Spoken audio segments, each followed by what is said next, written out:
flujo de sodio y calcio, que induce obviamente el flujo de salida de potasio, con lo que se genera la repolarización. El periodo refractario significa refractario a un nuevo estímulo. El periodo refractario normal, fíjense ustedes, es de 0,25 a 0,3 segundos. O sea, entre 250, acá hasta 250 a 300 milisegundos.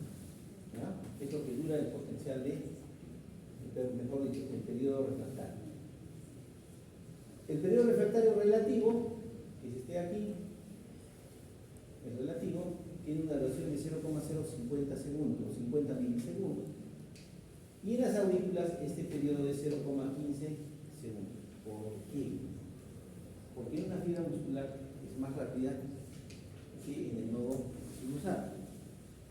Nuevamente, es una acción, un retraso fisiológico que les permite finalmente recomponerse a la aurícula, al nodo sinusal, para que finalmente le dé tiempo a la contracción del auricular.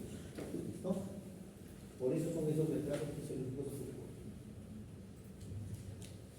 El ocupamiento, excitación, contracción, ya ustedes han visto que se genera finalmente por la activación de los túbulos T, por donde se va a activar el retículo sarcoplástico por el ingreso de calcio y genera más salida de calcio hacia el extra, como mejor dicho, hacia el citoplasma. Ahí lo que va a producir es la unión a la troponina C, descubriendo el sitio de unión de la actina con la miosina, produciendo finalmente el acortamiento de los discos Z, ¿no? Generando la contracción. ¿Qué hemos explicado en la mañana? ¿Y cómo estamos de tiempo? Ya 10 minutos. ¿De ahí qué tienen? Problemas de problema. Ya eso no hay problema. ¿Tienen otra clase? Sí, esa cosa ya de problemas de problema. ¿Con quién tienen? Con el ahí sí llega exacto. Ya. Entonces avancemos hasta donde podamos y mañana continuamos con esto, ¿ya? Sí, pues, 8:40. ¿O quieren hacer virtual?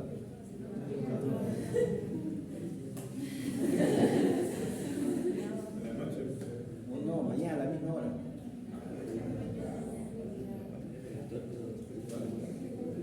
Presencial, ¿no? Más que mismo. No tenemos ética. Ya, entonces mañana 8:30. ¿Virtual? Sí, virtual. Mañana en parte de clase. Miren, entonces, ¿qué hemos tratado de explicar? Miren, ahora están viendo que hemos visto los cambios electroquímicos que ocurren en la membrana. Acabamos de ver los eventos eléctricos que ocurren en la membrana y sobre todo en el sistema de conducción, porque acá ya se habla de transmisión eléctrica, ¿no? Estos cambios electroquímicos generan una actividad eléctrica. Y como les había mencionado, el tercer proceso es que se va a generar una actividad mecánica. La actividad mecánica es la propulsión de la sangre hacia el sistema arterial. ¿Listo? Estos fenómenos cardíacos, estos eventos mecánicos que ocurren de latido a un latido, como dicen, de un latido cardíaco hacia el comienzo del siguiente, constituye lo que se llama el ciclo cardíaco.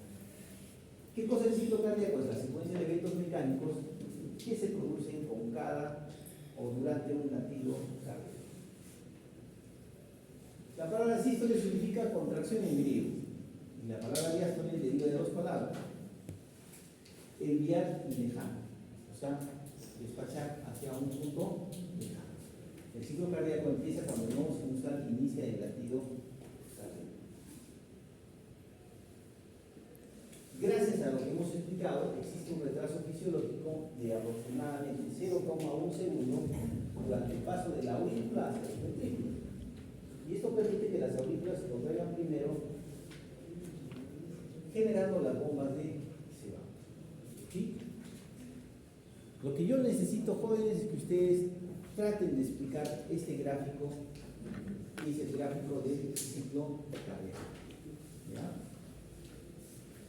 Al igual como ustedes, cuando yo vi este primer gráfico, y que no ha cambiado, Yo tengo ya 30 años de médico y no ha cambiado, más 5 años, 6 años de estudio, y hace 36 años el gráfico sigue siendo el mismo de ciclo. ¿Ya?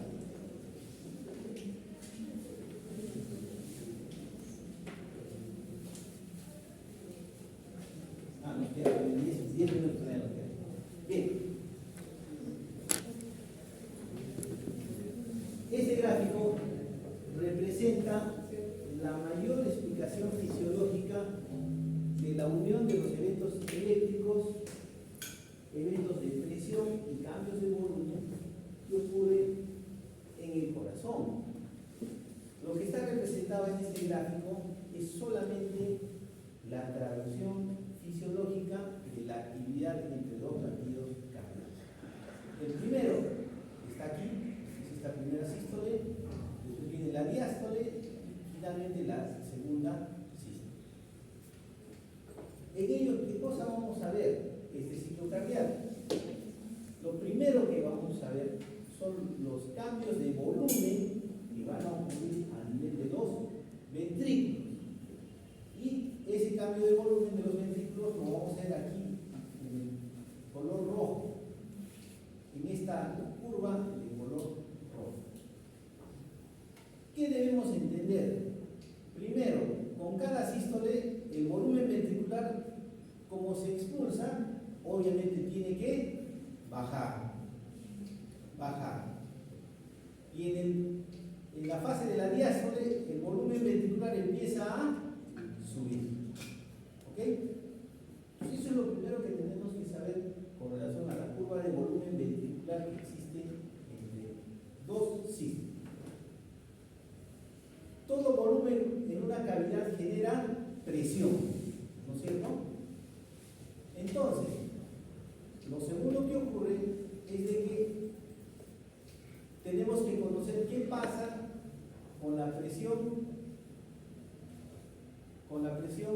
del ventrículo izquierdo. Esta curva de color azul es la presión ventricular. Si por cada, digamos, aumento por el proceso de contracción del ventrículo, al tener un volumen de sangre en su interior, va a generar rápidamente un ascenso de la presión, hasta llegar a un punto máximo, que es lo que va a generar es la apertura de las válvulas semilunares, que son la válvula aórtica y la válvula pulmonar. Una vez que ocurre a mitad del periodo de la sístole, cuando se alcanza ese periodo, se abren las válvulas, obviamente la presión de los ventrículos empieza a descender, al igual que el volumen ventricular. ¿Listo? Tercero, estos cierres o la apertura de las válvulas va a generar finalmente los famosos ruidos cardíacos. El primer ruido cardíaco y el segundo. Secundariamente puede aparecer el tercer ruido de personas jóvenes como ustedes, debido a la caída de la columna de sangre de la aurícula al ventrículo durante la diástole. ¿Sí? Es como si tengo un balde medio lleno, le abro el pilón y la columna de agua, cuando choca el agua que está en el recipiente, ¿qué genera? Un ruido, ¿no es cierto? Ese ruido se conoce como el tercer ruido cardíaco. Es fisiológico en personas jóvenes como ustedes. Es patológico en las personas con enfermedades. Es un signo patognomónico de insuficiencia cardíaca. Normalmente es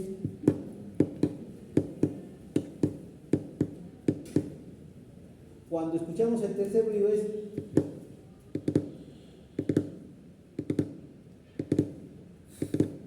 ¿a qué se asemeja? Galope. ¿Listo? Como el caminar de un caballo. ¿Listo? Eso se puede ocultar con fonocardiografía. que se escucha durante la diástole. ¿Ok?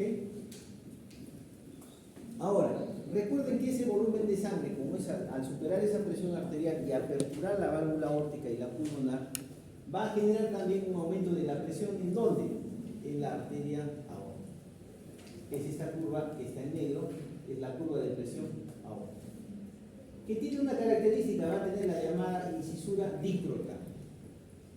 Esta incisura dícrota se genera por el cierre de la válvula aórtica. La columna de sangre sale a tanta presión que por gravedad esa columna de sangre va a retornar una vez terminada la sístole y va a generar el cierre de la válvula aórtica. ¿Qué genera eso? La incisura dícrota. ¿Ok? Si vemos que hay en la fase diastólica, ya una vez que se ha generado la eyección de la sangre, vamos a tener finalmente que se abran las válvulas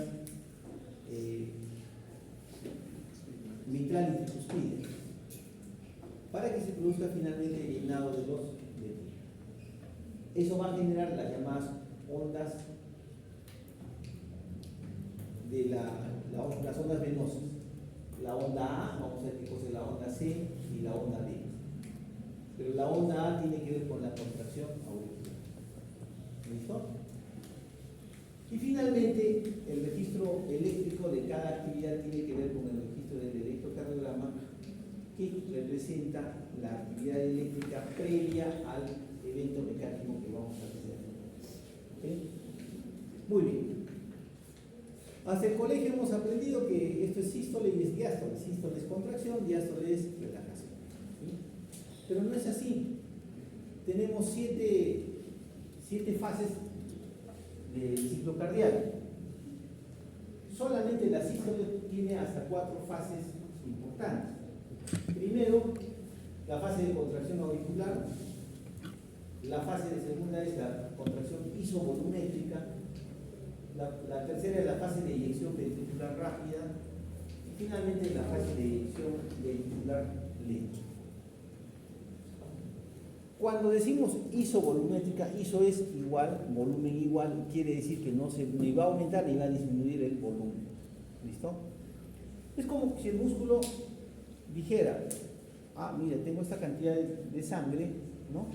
Y lo primero que hago es tantear, ¿no es cierto? Así como a usted le gusta ir al gimnasio, ¿qué hacen cuando van a levantar una pesa? Intentan, primero, más o menos, ¿no? Pueden aumentarle un poco más, ¿no? Eso se llama el tanteo, que en fisiología se llama contracción isovolumétrica. El corazón lo primero que hace es ver cuánto de volumen tiene para ejercer y calcular cuánto de presión va a ejercer para su expulsión. ¿Listo? Y la diástole tiene 3 etapas. Esta de acá tiene 4 fases, esta tiene 3 fases. La relajación isovolumétrica, inmediatamente luego de la contracción, el llenado ventricular rápido y el llenado ventricular lento o llamado diástole. ¿Ya ven? Sí. ¿Okay? Entonces, miren, estas 7 fases son las que vamos a ver el día de mañana. Y debemos comprender cada uno qué va a pasar en esta fase, por ejemplo, qué pasa con la curva de volumen ventricular, la curva de presión ventricular, qué pasa con la presión aórtica, qué se genera en el electrocardiograma y qué se genera en los